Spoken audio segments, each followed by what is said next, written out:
Welcome to Le Rendezvous. My name is Garance Doré and I'm a writer with so many stories to tell and ideas to share that I created this special moment to talk about all the things that are going on in our lives. So come, let's spend a moment together. Le Rendezvous is brought to you by Doré, the skincare line I co-created, wanting to bring more simplicity and efficacy to our lives. Check out the end of the episode for a special code just for you, the Rendezvous listeners. So I just took a nap, and here I am, calm and rested and ready to talk to you about sleep. I've been meaning to talk to you about sleep since I started my podcast because I think that being rested, calm, and sleeping well is actually one of the most important secrets to life. It took me a long time to understand that. I didn't take sleeping very seriously, as I think most of us do when we're young. The problem is that I ignored my sleeping issues until it really brought me to my knees. And this is the story I want to tell you today, and also, in some ways, how I fixed it. I always was somebody that wakes up early. It's quite a blessing, actually. I would go to bed, fall asleep super easily, and sleep all the way until right before my alarm would go off in the morning before I had to go to school. I loved it, and very soon I fell in love with the moments of solitude that waking up early brought me in the morning. It became funny when in my late teens and in my 20s, I started, living with friends and going on vacation with a bunch of people. I remember vacations, going to ski in France and sharing an apartment with so many of my friends and all of these kind of things where you don't have your own bedroom, people are everywhere. And I remember waking up in the middle of this mess after a party and being the only one up for about 3 to 4 to 5 hours. It didn't matter how late I would go to bed. It didn't matter how much I've been drinking or how exhausted I was. I would always wake up around 7, 8 would be sleeping in, and 6 was a good day. Mostly I loved it. There were quite a few moments of solitude. I remember a few times waking up in the middle of dark apartments we had rented with friends where everybody was sleeping and I wouldn't want to make any noise not to wake them up. And at that time, there was no phones. I couldn't switch on the light, and just sitting in the dark or leaving the place very quietly and going to walk early morning in the streets of Paris or Aix-en-Provence or wherever I was living at that time. Having a coffee and talking to the waiter that was just opening the cafe. I got used to it. It was just who I was, and it was also part of my personality. It's where I started enjoying a little bit of solitude. It became even more concrete when I moved in with my best friend when I was about 17.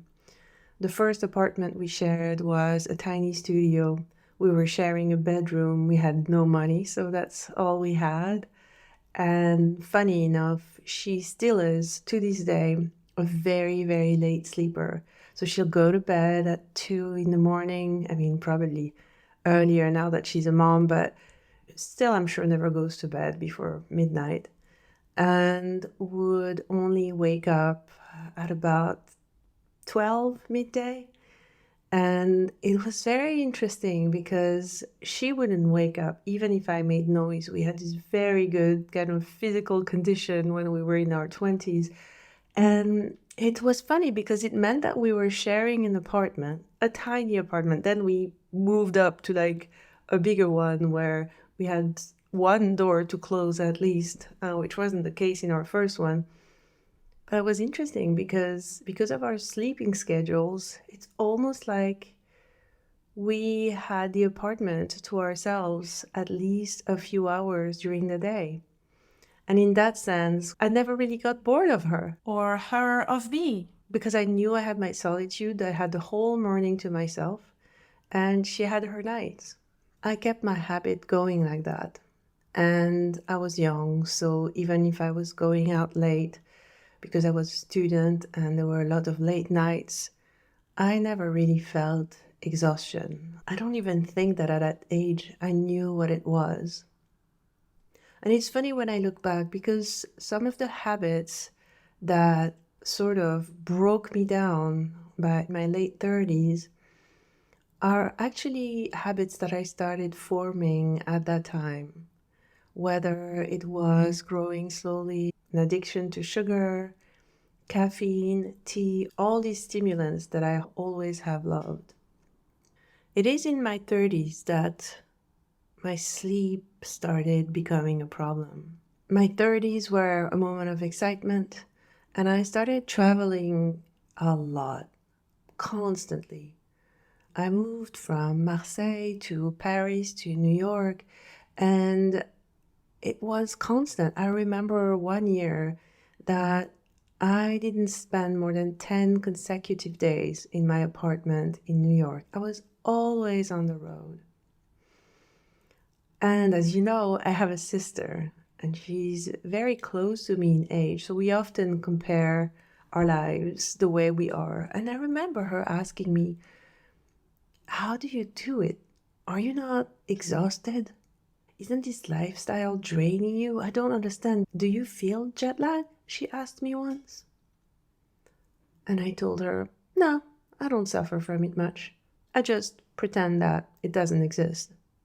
And I told her these things with the sort of pride that you have at that age where you can do everything, where your body won't even react, right? You just put it through everything you want, different time zones, different beds every night, flights, all the things, being on your feet for hours in a day, being on computers for all night while you're doing your late work, all of these things, and you'll still wake up and be fresh and be in a good mood and just be able to get on with your day.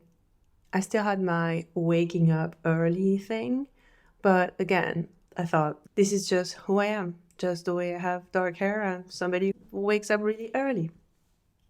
Things started changing after a few years. I think it's by 37, 38 that I started realizing that things weren't as easy. My life in New York had started being really stressful. And I think that there was a mix of probably aging, my hormones. It came really slowly, the trouble. And if I want to look back and kind of track it back, I would say, as I said, early morning insomnia, which is something that is very well known and is usually linked to cortisol. So basically, your body is in a state of nervousness and stress, and probably also pushed by the stimulants that you had the day before, whether it's coffee, sugar, tea, chocolate, all these kind of things that push your body and stay in your body longer than we think they do, even if we think they don't have an effect on us. So I had kind of collected all these things, right? My natural propensity to wake up early, the ways I had found to keep my energy up. I also told you about my ways to soothe myself with sugar, which is also obviously a big stimulant. And these things were adding up slowly, and my sleep was being impacted by it, but I didn't really register it. I still felt like, okay, this is me. I wake up at 6, I wake up at 5:30, and slowly the clock started receding, right? And I wasn't changing my lifestyle. I was still traveling like crazy, working like crazy. I wasn't really caring for myself at all. Then I put myself in a relationship that I think brought in so much stress in my life that it was almost like an explosion that I contained inside of myself. It was the type of stress, because we weren't made to be together, that pushes on you without you realizing what's going on. it's like a sort of, you know, when you have a noise in the background and you try to ignore it, but it's actually stressing you out. And the more you try to ignore it, and the more stress comes out. It was a little bit like that relationship. And then because I had developed this habit of denial, of not looking into myself, of living my life in my head and not in my body, instead of telling myself, wow, you feel really nervous, really tense, you're having panic attacks. Instead of listening to my body, I just shut it down because I really wanted that relationship to work and I wanted to build and to grow and I wanted a baby and I wanted all of these things as my 40s was literally around the corner. That's when I started doing a few treatments for fertility, adding slowly to the pile of things that were eating up at my sleep. Again, stress, stimulus, cortisol shot, and on top of that, I had one crazy treatment that was based on steroids, which really made me crazy. And little by little, my sleep window was getting narrower and narrower. Waking up at 5 was becoming a habit. Having very light sleep where you wake up a few times a night and you go to the toilet or you're just distracted, you think of something, all these things that now I look back prove to me that I wasn't really sleeping. I was basically just dozing off and in a state of a half sleep. And slowly feeling that all my life was basculating without really understanding where it came from. Still at that moment, I thought, well, I don't sleep so well anymore, but it's still on my pattern. This is still what I do. I just wake up a little bit earlier now. I think I really was in denial that my life was not working for me anymore. But I could see around me everybody getting on and building and growing, and I thought, this is what I need to do. Once I've succeeded, once I've achieved everything, once I have my relationship fixed and my baby and my house, and when I've done all that, everything will be fixed. By then, I had gained quite a bit of weight, and I was just in a place where I didn't love my life, but I wasn't aware of it because it was me who had wanted it. It was me who had built it.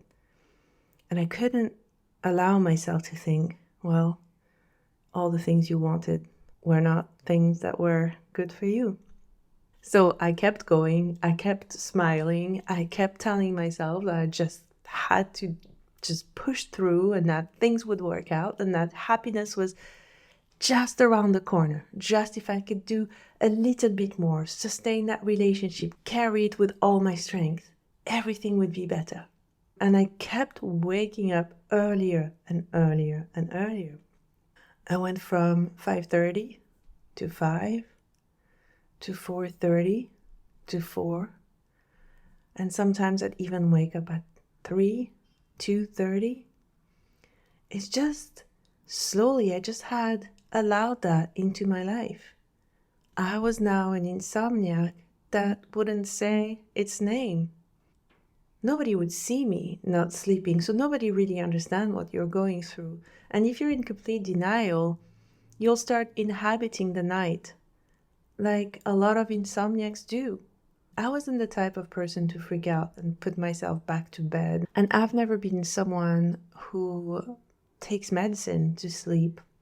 I don't know what to take. I don't want to do that. It scares me. I've told you many times that I'm a little bit careful when it comes to taking medicine.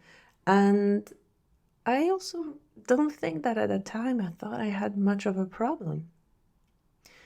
Because what was slowly happening as I was obviously slipping into a depression was that the denial that I was applying to my life, to my sleep schedule, to everything, all of that had taken me into this magic world where basically I thought, oh, I can do without sleep. I can keep going. I can keep pushing. A lot of people don't need sleep. I'm fine. I would just wake up and clean the house and have my coffee and let people who are there sleep. And I just had my habit and I was normal.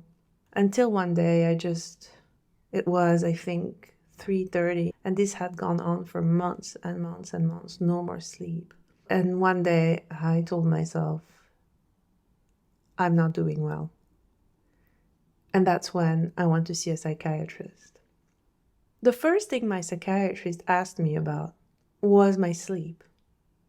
It didn't make sense to me in the beginning. I was like, yeah, I wake up quite early, but I've always been like that. And he said, so how many hours a night do you actually sleep? And I said, oh, well, 5 hours. 5 hours is good, I told him. It's pretty good for me. And he looked at me and he said, you can't survive on 5 hours. You can't keep going. You have pretty drastic insomnia. And I know you don't look at it like that. But before trying to fix anything else in your life, what we're going to do is to fix your sleep. When I think back now, I realize I hadn't had one of these satisfying nights. We all had a satisfying night in our lives. You know, those kind of nights where you sleep so deeply and you wake up and the sun is out and the birds are singing and you feel so full and rested and you're in such a great mood and you just want to seize the day. These kind of nights hadn't happened to me for decades. I remembered them, but I never had them. No, what I had instead was I was waking up in a worry. It was the opposite of when you wake up and you know when you've slept so well that it will take you at least half an hour to get out of your dreams and of your sleepy state. I never had that. I would wake up with my thoughts already racing in the morning. It's almost like my brain had woken up before my body. I was so worried in the morning, so tense when I would wake up, that I would need to basically prime myself and tell myself everything is good, everything is fine, you're going to be okay, and reassure myself. And I had this whole routine basically. And this is a very kind of clinical, easy sign of early morning insomnia. And that's what happens is cortisol basically wakes up your brain and it's this nervous energy wants to come out and you wake up in a shock basically every morning. It's terrible. It's the worst. If you have that, please listen to me and you have to take care of it, okay? All right. So I hadn't had a reparative sleep for years and years and years. And if I always was somebody who napped, I'm going to talk to you a little bit more about napping when I tell you about the solutions that I slowly found. It was never enough to make up for how much sleep I was missing during the night. I don't think anything can make up for hours of sleep being missed. So my psychiatrist put me on an antidepressant that is an SSRI, and that's supposed to be very calming and that help with your sleep. To be honest, my sleep didn't get fixed in one go. He agreed with me that the solution was not to take sleeping pills, but it was to try to go at it naturally and to start looking at my lifestyle and the things that I was doing that were possibly disrupting my sleep. So slowly I went about trying to fix it. I stopped caffeine after 11. I used to have a lot of tea. I created a bedroom that was very dark so that I wouldn't be woken up by any lights, because when I had such a light sleep, and I still am a light sleeper, but now I take care of it with earplugs and masks, and created a good sleeping environment. When I was in New York, I was living right in the city and the noise was crazy. And I had taken the habit of putting on earplugs, but New York was interesting because it was really like our apartment was one of these beautiful lofts in the center of the city. This city is so alive. It just never stopped. There is noise all night where we were. And we probably were over a subway line. And so our building would basically shake at regular intervals. It was just this incredible energy in New York that's constant. The lights are always on. You really have to have very good blinders for light not to penetrate your bedroom. Okay, so those are the things that I try to get under control. Caffeine, environment. I started using tools that I hadn't used before. I wasn't using a sleeping mask yet because I had created a very, very dark bedroom, but I started using earplugs. It took me so long to get used to earplugs, but now I couldn't sleep without them. And they're a lifesaver when you're traveling, when you're in a place that's not extremely quiet. They really gave my sleep such a different quality. I think that slowly, probably the medicine that I was taking had a little bit of an effect. But honestly, the truth is that I didn't find my sleep until I moved out of my life. And this might be the craziest, most esoteric thing that I could say, because I want to say, honestly, the very down to earth, grounded, normal person that I am wants to tell you, oh, you can fix your sleep with these hacks, wear earplugs, have a dark room. But truly, I think if your life doesn't work for you, I mean, in my case, quitting my life is basically what it took. I found a much better quality of sleep after I broke up with the person I was with. When he left, my nervous system calmed down. And I think it's something we have to talk about. There are some people who just are not good for us, who just don't feel safe.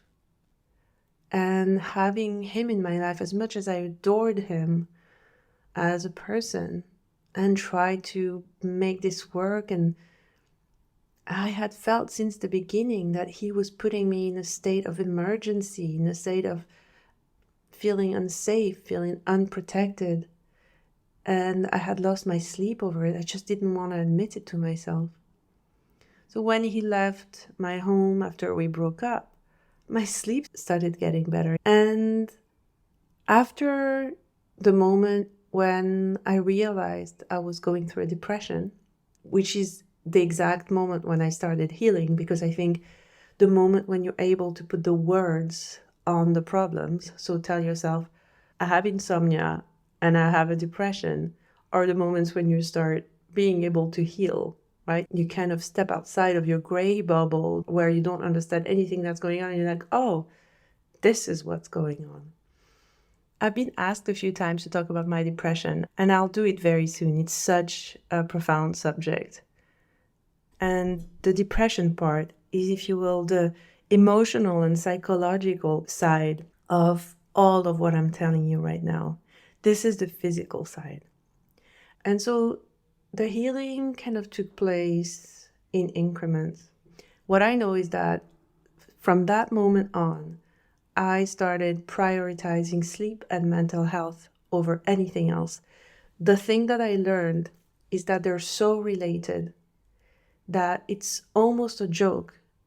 I think that most people who are having tough times could fix a lot of it just by being rested. Sometimes I think I'm going crazy, and it's just that I'm tired. And now I'm much more aware of that, even if it happens to me that I forget sometimes. But my baseline is always, okay, sleep, mental health. How am I feeling? Am I feeling grounded? Am I feeling good? So it got better in increments until, and that, again, I'm sorry, this is so weird. And I don't know what it means. But then, after a year of being single, I met my now husband. And when I met him, I started sleeping again. I had long nights. I would wake up in that state of bliss, in that state of like, oh, where am I? What is happening? And I don't know what it is. I don't know if it's the hormones. I didn't touch too much on hormones here and on all the medical stuff because it's just so much. But obviously, all of this is linked.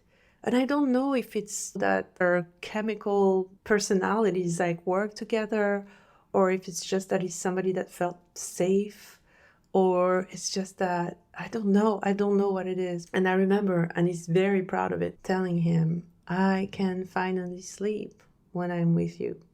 So that is the end of my beautiful story with sleep.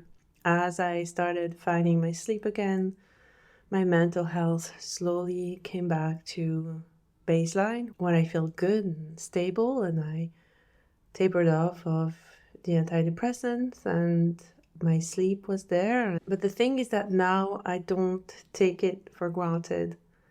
And here are a few things that I do to make sure that I sleep okay.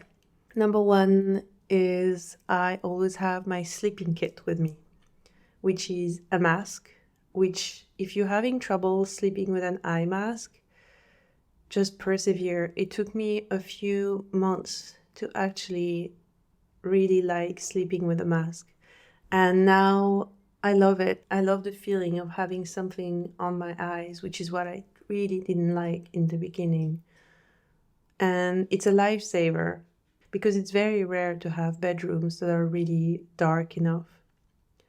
I use earplugs, as I told you before, and I make sure to shut down the heater in the night. I don't care if it gets really cold. I'd rather cover myself than sleep in a very hot room. I don't sleep well when that happens. I take magnesium in the evening. That's really fantastic to relax. That really helps with my sleep.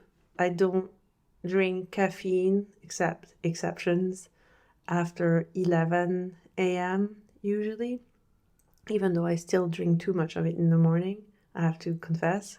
And I still have a few terrible habits. For example, I do like to read on my iPad often because I like reading in the dark. When sometimes things get truly stressful, like for example, right before my wedding, I was feeling like my sleep wasn't coping really well with all that weird stress that you get before a wedding. A friend of mine had left one of these pod e-cigarettes that is perfect for sleep, and I would use it, even though it's not my favorite thing to do. When I would feel like, oh shit, I'm waking up at 4 in the morning again, I would be able to just take a drag and boom, fall back to sleep. It's not legal in England, I'm just saying, but it is legal in California, so that's how I got it basically. But that really helps, and it's immediate, so I don't have to take it before I go to bed. I just know that if I have a moment when I wake up during the night, I'll do that. And that's basically it. And I think the most important part of it is that I'm conscious, and that when I start losing my sleep, I know that it's something my body is telling me. Whether it's a life situation that's not going well, whether I'm in a stressful moment, or maybe I've made a choice in my life that actually doesn't work with who I truly am and I'm in denial. It always comes in my sleep, meaning my sleep shows me I'll wake up early, I'll have this kind of light insomnia, not the deep one. I rarely have that anymore. But I've learned to listen and to try to understand what's going on and not to just mask it. And I try to identify where the stress that's causing me not to sleep well comes from. Lastly, I now try to go to bed by 10:30, and I try to stick to that all the time. 11 would be the latest, basically. But the ideal scenario is that I am in bed at 10. Usually it means more, okay, I'm brushing my teeth at 10 and I'm starting to shut down. But that's a non-negotiable. I'm trying to be really strong with that.